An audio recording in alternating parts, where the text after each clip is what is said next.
हम लोगों ने स्थानीय स्वशासन की शुरुआत की। किसकी शुरुआत की?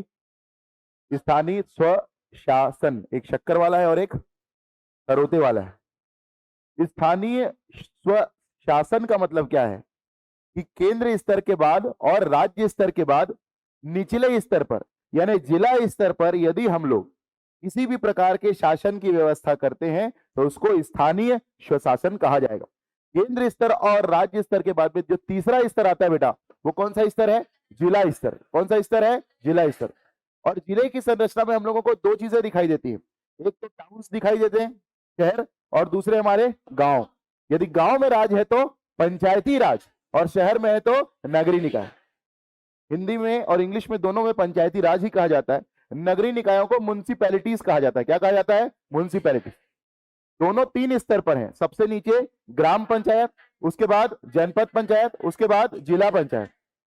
वैसे ही वहां पर नगर पंचायत, नगर पालिका, नगर निगम सुना होगा आप सभी ने। नगरीय निकाय एक दिन का है। एक दिन का इसलिए भी है क्योंकि पंचायती राज यदि आपने ठीक से पढ़ लिया तो नगरीय निकाय समझो सीधा क्या होता है? ट्रू कॉपी होता है, थोड़े थोड़े चेंजेस के साथ में। क्लियर हुआ क्या? वो हम करेंगे कब? कल। आज की क्लास हमारी पंचायती राज पर स्थापित रहेगी। पंचायती राज में सबसे पहले हमने देखा कि 26 जनवरी 1950 जिस दिन हमारा संविधान क्या हुआ? तैयार नहीं हुआ, लागू हुआ। तैयार पहले ही हो गया था, 26 नवंबर 1949 को। जिस दिन 1950 को हमारा संविधान लागू हुआ, 42 साल का समय लगा बेटा। कितने साल का समय लगा? 1992 में। तो 73वें संविधान संशोधन अधिनियम 1992 से हमारे संविधान में एक नया भाग जुड़ता है जिसका नाम क्या है? भाग 9। और भाग 9 में क्या जुड़ा बेटा? पंचायती राज। भाग 9 के अंदर आप देखोगे तो भाग 9 के अंदर 243 ए से लेकर, क्या बोला? 243 ए से लेकर कहां तक जुड़ा? 243 ओ तक। और इसी में पूरी पंचायती राज की कहानी है। ठीक है। इसके पीछे 1950 से 1992 से लेकर कुछ समितियां बनी। सबसे पहली कौन सी समिति बनी? बलवंत राय मेहता समिति। कब बनी? 1957 में। किस चीज के लिए बनी थी? त्रिस्तरीय पंचायती राज। Very good. फिर उसके 3 साल बाद 1960 में कौन सी समिति बनी बेटा? कौन सी समिति?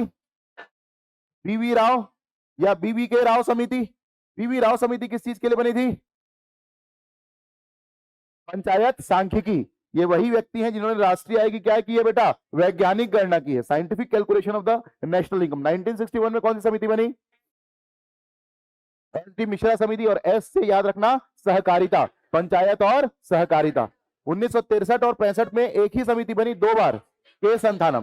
पहले चुनाव की पहले पैसा, तो पहले पैसा बाद में चुनाव। 1963 में के संथानम बनी वित्तीय प्रावधान के लिए, फाइनेंशियल प्रोविजन। 1965 में किसके लिए बनी? किसके लिए बनी? चुनाव के लिए। क्लियर है। 1965 के बाद में 1966 में कौन सी समिति बनती है? जी रामचंद्रन समिति। कौन सी समिति? जी रामचंद्रन समिति। किसके लिए? पंचायती राज प्रशिक्षण के लिए।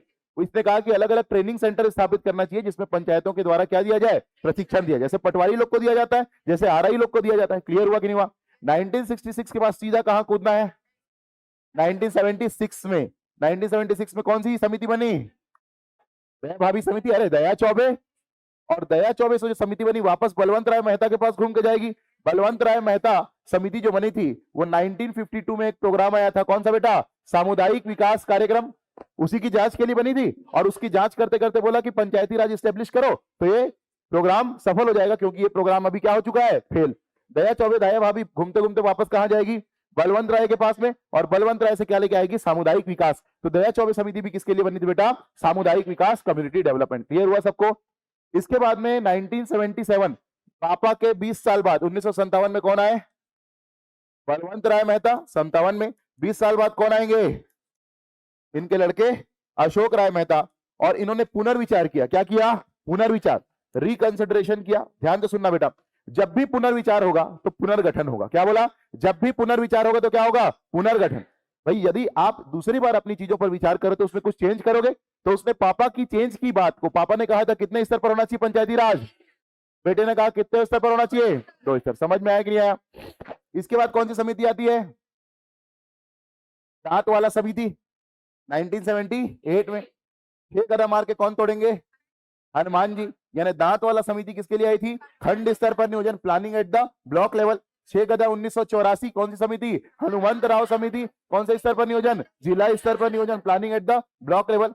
जैसे हनुमान जी गदा मारेंगे क्या छूट जाएगा? जी छूट जाएगा। 1985 में कौन सी आई? GVK राव समिति। अगर आप चाहते हैं अपने कैरियर को एक नई दिशा देना और सुनहरे भविष्य को साकार करना, तो जुड़िए कंपटीशन कम्युनिटी के साथ। आज ही हमारे वेबसाइट के कैरियर पेज पर विजिट करें अथवा डिस्क्रिप्शन बॉक्स पर दिए गए लिंक पर क्लिक करें। हमेशा आपके साथ टीम कोको।